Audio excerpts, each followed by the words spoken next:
अलग अलग राज्यों में अभी जितनी मौत कोरोना से हो रही है उसमें एक बड़ा हिस्सा महामारी से लड़ने में नाकामयाब सरकारी प्रबंधन, सरकारी अस्पतालों की फेल व्यवस्था और कोरोना से बचाव में मृत सरकारी इच्छा शक्ति के कारण है। ऐसे में आम लोगों के प्राण कोरोना तब छीन ले रहा है जब उन जिंदगियों को बचाने वाले वेंटिलेटर कमरों में बंद पड़े हैं, धूल खा रहे हैं। देश के 5 राज्यों की पड़ताल आपके लिए हमने की है।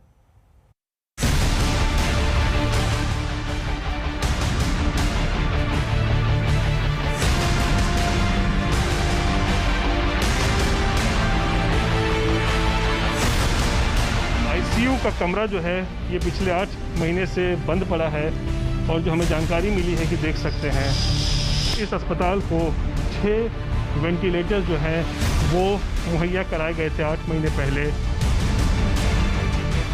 बिहार में इस वक्त कोरोना काल के समय अस्पतालों की जहां पर लोग बेड के लिए, ऑक्सीजन के लिए, वेंटिलेटर्स के लिए तरस रहे हैं, वहां वेंटिलेटर्स इस तरीके से लगता है फेंके हुए हैं। कोई हमारे पास लैब टेक्नीशियन नहीं है, एनेस्थीसिस्ट भी हमारे एक्सपर्ट नहीं है, हमारे यहाँ एचआर की कमी है।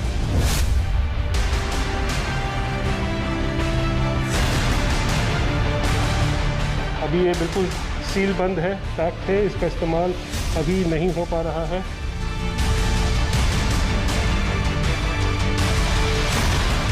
स्टाफ की कमी है, डॉक्टर की कमी है जो कि उसको चलाएंगे, इसलिए वो भी नहीं चलेगा।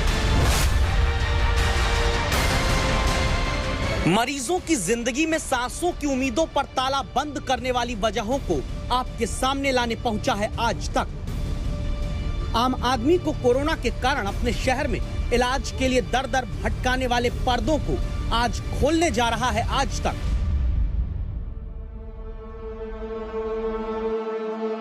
और आपको दिखाकर ये हम बिहार के स्वास्थ्य मंत्री और पूरी सरकार के साथ स्वास्थ्य प्रबंधन के हर अधिकारी को पूछना चाहते हैं कि 6 महीने से लेकर 8 महीने बाद भी जो वेंटिलेटर आम लोगों को जिंदगी की सांस दे सकते थे वो धूल क्यों फांक रहे हैं? क्यों वेंटिलेटर 8-8 महीने बाद भी पॉलीथीन सजाकर जस के तस पड़े हैं?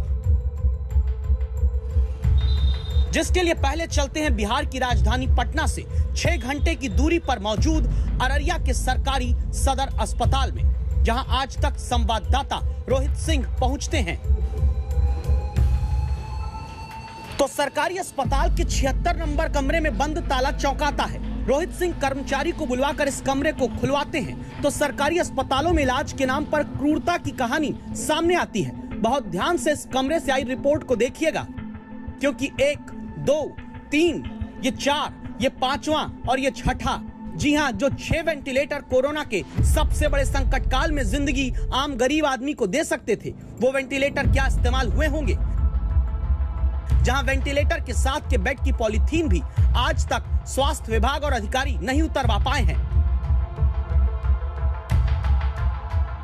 कोरोना काल में देश भर में संसाधनों की भारी किल्लत देखी जा रही है, मगर ऐसे वक्त में अगर संसाधनों की बर्बादी हो तो किसी का भी दिल दुख सकता है, विचलित हो सकता है।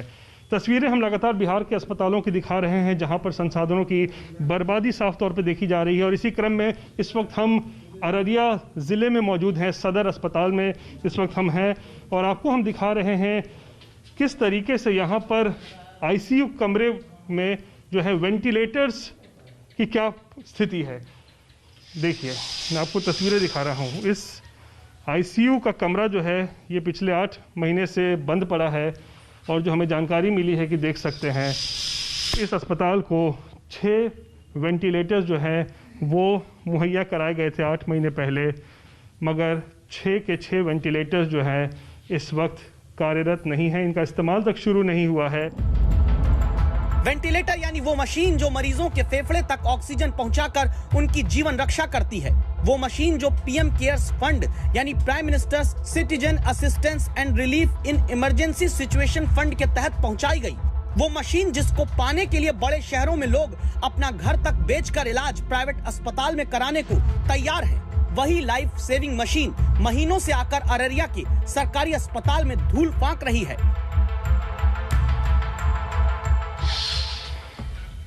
इधर की तस्वीर भी आपको हम दिखाते हैं, इधर भी देखिए किस तरीके से तमाम वेंटिलेटर्स जो हैं ये पीएम केयर फंड्स के तरफ से जो है वो बिहार सरकार को उपलब्ध कराया गया था। 8 महीने पहले ये तमाम ज़िलों में भी दिया गया, लेकिन इसके बावजूद भी टेक्नीशियंस की कमी के कारण, नर्स की कमी के कारण, डॉक्टर्स की कमी के कारण जो है ये तमाम वेंटिलेटर जो हैं वो इस्तेमाल में नहीं आए।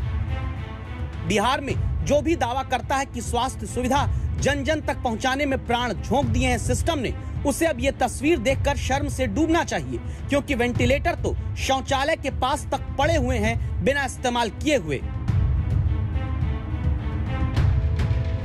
शौचालय के पास आप देख सकते हैं इसको एक तरीके से यहाँ पे रखा गया है। तो हालात कितने गंभीर हैं बिहार में इस वक्त कोरोना काल के समय अस्पतालों की, जहाँ पर लोग बेड के लिए, ऑक्सीजन के लिए, वेंटिलेटर्स के लिए तरस रहे हैं। वहाँ वेंटिलेटर्स इस तरीके से लगता है फेंके हुए हैं, धूल फाँक रहे हैं, इस्तेमाल नहीं हो रहा है।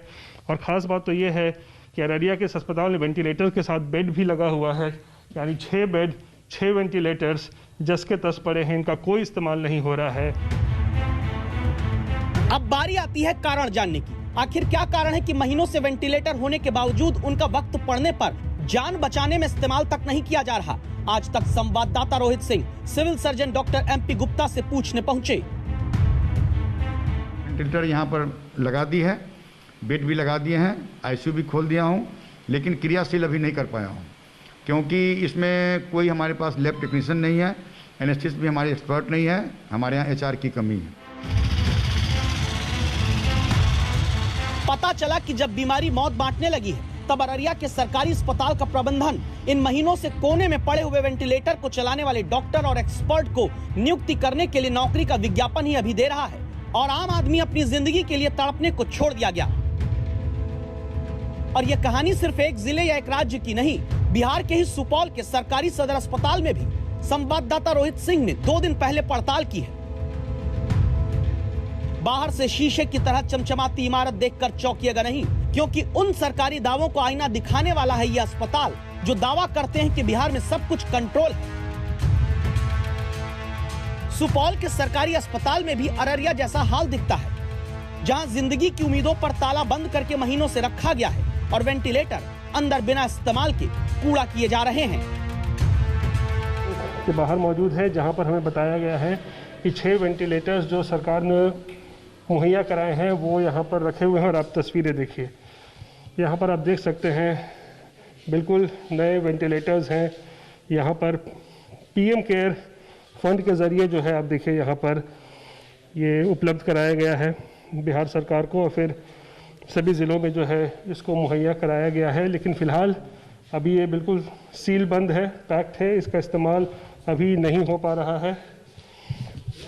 ये बहुत बड़ी लापरवाही है। आखिर किस तरीके से बिहार सरकार का स्वास्थ्य विभाग काम कर रहा है कि कोरोना के मरीजों का इलाज चल रहा है सदर अस्पताल में, वेंटिलेटर की ज़रूरत कभी भी पड़ सकती है। ऐसे में आप देखिए ये वेंटिलेटर जो है यूं ही यहाँ पर पड़े हुए हैं। बताया जा रहा है चलाने के लिए टेक्नीशियन नहीं है, उसकी बहाली के लिए टेंडर निकाला गया है, उसके लिए एक प्रक्रिया चल रही है। गैस पाइपलाइन जो है यानी कि ऑक्सीजन पाइपलाइन भी नहीं बिछा हुआ है। तो ये चीज़ें अपने आप में बड़े सवाल खड़े करती है कि आखिर बिहार में जो स्वास्थ्य सेवाएं इस वक्त है किस तरीके से बिल्कुल लचर हो चुकी है। बहुत ध्यान से देखिएगा इन तस्वीरों को, क्योंकि ये आपकी जिंदगी के साथ हो रहे सरकारी विश्वासघात की कहानी है, जहां वेंटिलेटर महीनों से पड़े हैं और उनकी पॉलीथीन तक नहीं उतारी गई, और जिन बेड पर मरीज को इलाज मिलना था वो बेड भी वेंटिलेटर के साथ धूल से सने हुए। और पूछो कि क्यों पीएम केयर फंड से आए हुए वेंटिलेटर को आज तक सरकारी अस्पताल में आम आदमी की जिंदगी के लिए इस्तेमाल नहीं किया जा रहा, तो जवाब पूरी व्यवस्था के फेल होने की गवाही देता है। अभी इसमें कमी है, कुछ जो है स्टाफ की कमी है, डॉक्टर की कमी है, जो कि उसको चलाएंगे, इसलिए वो भी नहीं चालू हुआ। टेक्नीशियंस हैं आपके पास? टेक्नीशियन तो मिल जाएंगे, लेकिन जो चलाने वाले डॉक्टर हैं, जो ट्रेन डॉक्टर हैं, वो लोग की कमी है। कितने डॉक्टर्स की कमी है इसको चलाने के लिए आप लोगों को? जितने हैं उसके अनुसार कम से कम जो भी आ जाए। कितने की ज़रूरत है बता दीजिए। कितना का जरूरत हो सकता है? 1 2 कम से कम 2 चाहिए। यानी कोरोना संकट के पूरे 1 साल बाद भी सिर्फ मास्क, सैनिटाइजर और सफाई का ज्ञान जनता को सरकारों ने दिया, वेंटिलेटर खरीदे बांटे, लेकिन ये नहीं सोचा गया कि जब कोरोना मौत का नाम बनकर सांसें खींचने लगेगा तो इन वेंटिलेटर को चलाने के लिए एक्सपर्ट स्टाफ और डॉक्टर्स की भी भर्ती करनी जरूरी होगी। हर शहर अस्पतालों में बदहाली की कहानी एक जैसी है। अस्पतालों में संसाधनों की बर्बादी साफ तौर पे देखी जा रही है और कोरोना काल में संसाधनों की बर्बादी किसी अपराध से कम नहीं है। कैमरा पर्सन आनंद कुमार और अमरेंद्र कुमार सिंह के साथ रोहित सिंह, अररिया, आज तक।